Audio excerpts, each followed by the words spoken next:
What up, YouTube? Here with a post-fight video of the Regis Prograis versus Danielito Zorilla fight. Now, before I give you out a summary of what happened in the fight, I'm going to tell you the results first. Regis Prograis was able to retain the WBC Super Lightweight title via split decision. And I personally had the fight score 114 to 113 in favor of Zorilla. And this fight, that goes to show ya, it was a very close, very competitive bout. And this was the first defense of Regis Prograis as he became the world champion when he knocked out Zepeda in his last fight. Now, the performance where he became the super lightweight champion was a lot more impressive than his first title defense versus Danielito Zorilla in this fight. And to sum up what happened in the fight, it was a frustrating fight for Prograis because of the awkward style that Zorilla possessed. And Zorilla's got good rhythm, good footwork, good movement around the ring, and he's got good timing, and he knows how to keep the distance. And the fight was being fought at a range that it was comfortable for Zorilla to have the fight to be fought at. He did a good job at keeping the distance, and he did a good job at catching Prograis whenever he tried to come in. And Prograis, whenever he would try and add the pressure and start being aggressive towards Zorilla, Zorilla would do a good job at catching them with some good counter shots. And Zorilla's got some powerful punches, and that would stop Prograis on his tracks whenever he would try and close that gap to have the fight fought at a comfortable range where Prograis would have liked to have the fight to be fought at. And Regis Prograis, he had his moments as well. He scored a knockdown in the third round, and he caught Zorilla with a overhand right hand when Zorilla was trying to pivot out to create a different angle where it would be difficult for Prograis to find his target. And Prograis did a good job at throwing a looping overhand right hand that caused Zorilla and that dropped him in the third round. And after that, Zorilla was able to regain his momentum and gain back his composure, and that helped him get back on track. And Prograis, as I said, it wasn't an easy fight for him. Prograis had a difficult time finding range, finding his target, being accurate, being flush with his shots, and he couldn't have a fight where the fight is more of a high-paced action fight. It was much rather a more calm boxing fight than it was more of a aggressive volume, high work rate of a fight. And Zorilla, his pivots, where he would pivot out of range to get out of being trapped in certain spots, was very helpful for him in this fight. And Prograis, he knew during the later rounds that he would have to make it more of a aggressive style fight than how the fight was going in the beginning to mid rounds, because his corner knew that the fight was questionable as they were heading towards the championship rounds. And that's when Prograis turned up his volume, and Prograis turned up his momentum and his work rate and started to get a lot more aggressive and started to add a lot more pressure, and it was working for him. I don't know if it was fatigue. I don't know if Zorilla's movement started to slow down due to the fact that the work rate that Zorilla was putting on from the beginning towards the end of the fight, and Prograis' pressure started to catch up to Zorilla, and that's why Prograis started to find success in the latter rounds. However, I think Prograis should have been doing that, I would say, after the 6th or 7th round, because he found out at the championship rounds that when he added this much amount of pressure, that it would back Zorilla off and it would have Zorilla not being able to counter Progress as much as he did during the beginning and the mid to late mid rounds.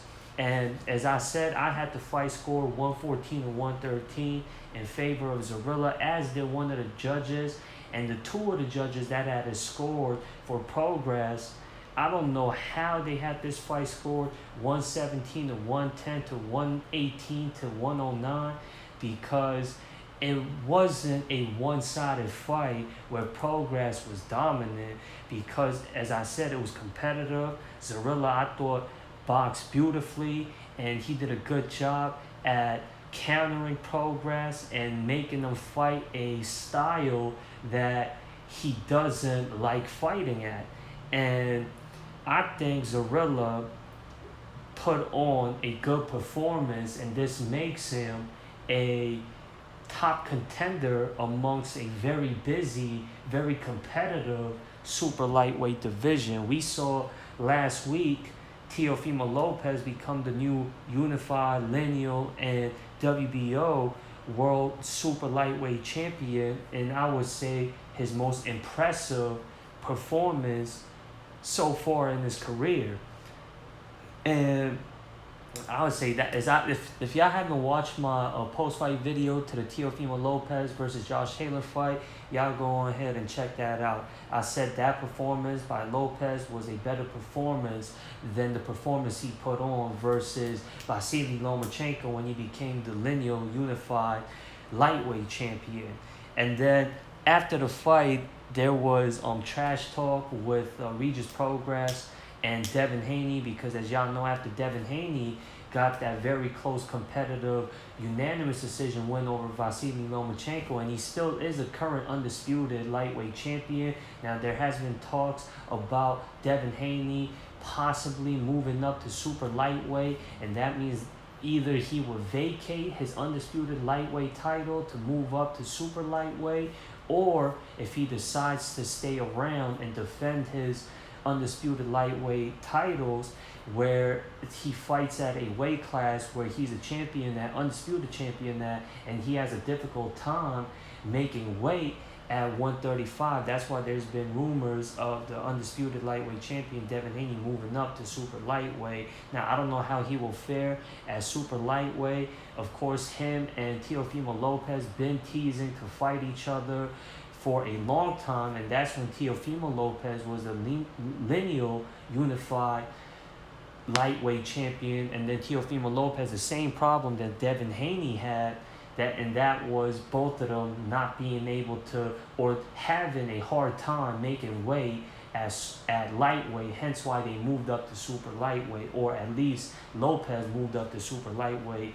And Devin Haney and Regis Prograis, they're also building up a potential fight with each other. And as I said, this puts Danielito Zorilla amongst the top of the super lightweights. As y'all know, he had a very close competitive bout versus another top-ranked super lightweight contender, undefeated Arnold Barboza. And Barboza has been trying to call out Teofimo Lopez ever since Teofimo Lopez moved up to super lightweight, and now Teofimo Lopez is a unified and lineal super lightweight champion, and with Barboza being in the mix amongst the top of the scene at super lightweight, that would also call for an intriguing bout with Barboza and either Regis Prograis or Teofimo Lopez, or the IBF super lightweight champion, that's Real Matias. He slept on. And there is Sandor Martin, there's Jose Ramirez, there's Pedraza, there's Zepeda, there's Gary Russell Jr., and there is Jack Catterall, there's Josh Taylor, and that's if Josh Taylor decides to still compete at super lightweight, because I heard that he has trouble making weight at super lightweight, and there's been talks about him moving up to welterweight, and he did say that at the post-fight interview after taking that L versus Lopez last week. And now with Regis Prograis retaining his WBC super lightweight title, I honestly think Danielito Zorilla deserves another shot, a rematch at the WBC Super Lightweight title, because I thought Zorilla had won the fight, hence why I think there should be another bout. If Regis Prograis doesn't take that fight and doesn't let that immediate rematch happen, which I think he should, because this was such a questionable fight and it was such a close competitive bout. However, I would think that his team, to be on the safer side, that Regis Prograis would go on to make more of a marketable match for his next fight to defend his WBC super lightweight title. And there's also Rolly Romero, who's the WBA super lightweight champion. He's another marketable fighter. And then there's Ryan Garcia, who decided to move up from lightweight to super lightweight. Same problem as Teofimo Lopez. He had trouble making weight at 135, hence why he moved up to 140. And he's already previously fought at super lightweight, and he's already amongst the top of the super lightweights, not only because he is a very familiar name, however, because he has fought, I would say, very notable names amongst both the the lightweights first, and he's only had one fight at super lightweight where he was victorious, and then if he adds more wins to his resume at super lightweight in his next bout, whoever he may face, it's rumored that he might fight and challenge Rolly Romero for his WBA super lightweight title. And just like Regis Prograis, same thing for Rolly Romero in his first title win versus Barroso, which was a very questionable win where he got that questionable stoppage win over Ismael Barroso. I think there should be a rematch with Barroso and Rolly Romero because of the controversial fashion that fight ended in. And I think Ryan Garcia, before he can challenge any of the champions as super lightweight, I think he should fight one or two more names, I'd say, for him to put himself up there to potentially challenge for any of the world titles. If not, then I'd say he could make for a good opponent for the IBF champion, that is Surreal Matias. And he is, I would say, the least known fighter out of all the champions right now. And any world title, if Ryan Garcia, who is a notable, marketable, well-recognized name in all of the sport of boxing, if he fights a champion like Matias, not only it brings attention to a world champion like Matias, and it gives more of a hype feeling to the fight if a well-known fighter like Ryan Garcia challenges for a world title, right? And then, as I said, as far as Danielito Zorilla, I think Regis Prograis should give him another title shot. If not, then the number one ranked contender right now, according to the WBC, is Sandor Martin, and he is amongst the top ranked contenders as super lightweight as well, and that would call for a challenge for Regis Prograis. A very risky challenge it is for Regis Prograis to put his WBC belt on the line versus Sandor Martin, who is a very crafty fighter that fights at amongst the top of the ranks at super lightweight. And then there's also Gary Russell, who is the number 2 ranked contender according to WBC. That would also be a very risky fight for Regis Prograis to take on. And who do y'all think Regis Prograis should defend his WBC super lightweight title against next? Me personally, I think it should be versus Zorilla next. However, I don't think Regis Prograis or his team wants to give Zorilla a rematch. That's why I think he's probably gonna want to chase after Josh Taylor to avenge his only L on his record, and that was a very close competitive bout when they fought at the finals of the World Boxing Super Series tournament, the super lightweight edition. If not, if he doesn't get that fight again versus Josh Taylor, then I'd say Sandor Martin. If not, or Gary Russell.